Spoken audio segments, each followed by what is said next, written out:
The only bride they danced for was Cochin, and win her they did. But not at first swing. Commander Riekloff von Goens, Governor-General of the Dutch East Indies, tried unsuccessfully once in 1662 to take over Kochi from the Portuguese. But the fortification proved formidable, as did the inclement weather. Not one to give up, von Goens was soon back by the end of the year with more men and determination. And by the 7th of January 1663, the famous bride was won. Kochi, admired as the Queen of the Arabian Sea, was of immense strategic importance to the Dutch, as it was for anyone who came before and after. Its location made it not just accessible by ships, but also a gateway to the famed spice plantations tucked away in the rolling Western Ghats. In the 17th century, India and the Netherlands were already connected by the spice route. In those days, around 1604, Dutch traders set foot on the shores of Gujarat, Kerala, Coromandel Coast and Bengal. Those Dutch traders not only set up trade between India and the Netherlands, but they were also buying Indian textiles and trading these textiles all over Asia, in all corners of Asia. And with the capital amassed, they were buying again spices which they were trading back to Europe. So we can safely say that already in those days, the Netherlands was India's hub in Europe, to Europe.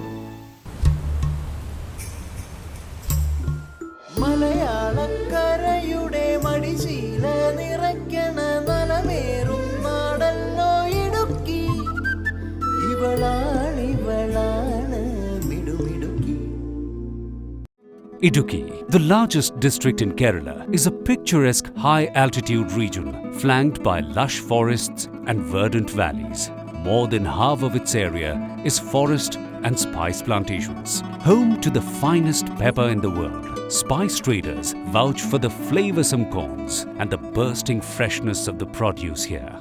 Idukki produces around 8,000 tons of black pepper, and cardamom also is produced in Idukki. That is one of the best available in the world. Most of the pepper, as well as other spices grown in Idukki, find their way to the spice market in Jewtown, Fort Kochi. Fort Kochi has for nearly 7 centuries been the hub of spice trade from India due to its strategic location. But even before Fort Kochi entered the maritime map, there was Mussoorie near Kodungalur. Excavations have shown that Kodungalur was one of the busiest ports at the epicenter of the spice trade for 3 millennia. A massive flood in the nearby Periyar River during the 14th century blocked the harbour here, which forced the traders to move to Fort Kochi 40 kilometers away. At the Mussoorie's Heritage Project, efforts are on to develop the area into a tourist attraction. The state government and UNESCO are together engaged in protecting and promoting this ancient spice route heritage.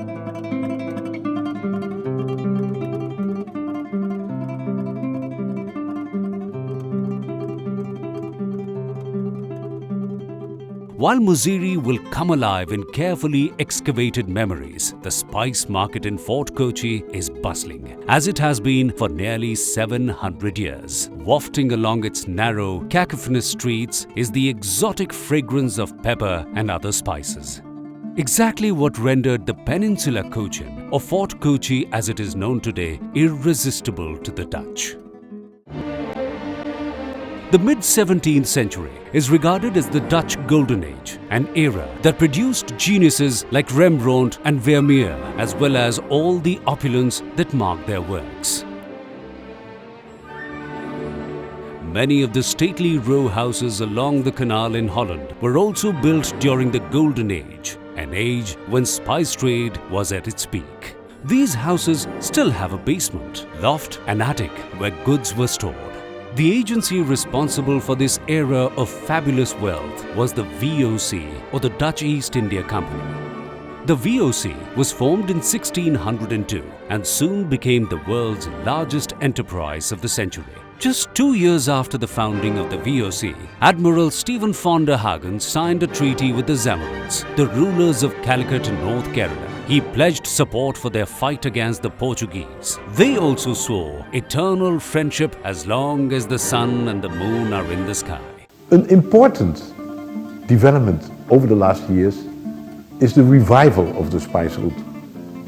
If you look, for example, at the port of Rotterdam having a joint venture with Adani Ports, if you look at the cooperation between the Indira Gandhi International Airport in New Delhi with Schiphol Airport in Amsterdam on the export of pharmaceuticals from India to Europe through Amsterdam.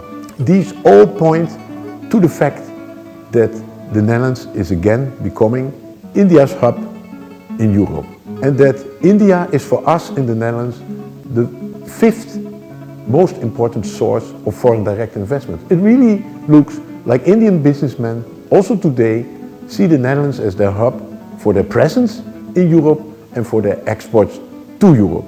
We are now planning to have a facility in Amsterdam, in Food Valley, to have a more visibility towards the spice trade, and to have an application lab and a marketing setup in Amsterdam to take more business into Europe through Dutch corridor.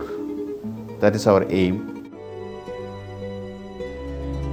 The Dutch interest in the subcontinent was not limited to trade and commerce, but the community was active in the preservation and promotion of local culture and traditions, like the reconstruction of Hindu temples by Dutchmen in Nagapattinam and Chinsura.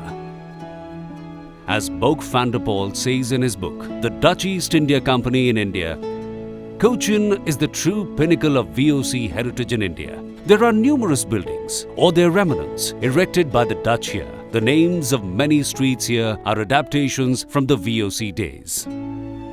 There are a total of 3,650 Dutch monuments all over the country, of which only 11 are officially registered as heritage sites. Many of them have changed hands several times over or are in need of thorough restoration jobs.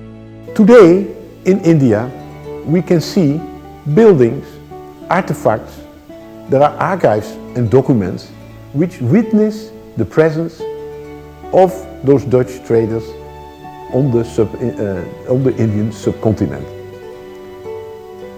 They contain valuable information on the situation in those days in India. So in India in the 17th century. And these documents, these buildings and these archives constitute the common heritage that India and the Netherlands share. This heritage is important for our generation, but also for future generations. And therefore, with the Indian authorities, we strive to safeguard our common heritage. The connection between India and the Netherlands goes beyond heritage and history. What began over 4 centuries ago continues to this day as ongoing trade transactions, a robust diaspora and cultural exchange. And it shall go on forever, as the Zamorin assured over 4 centuries ago.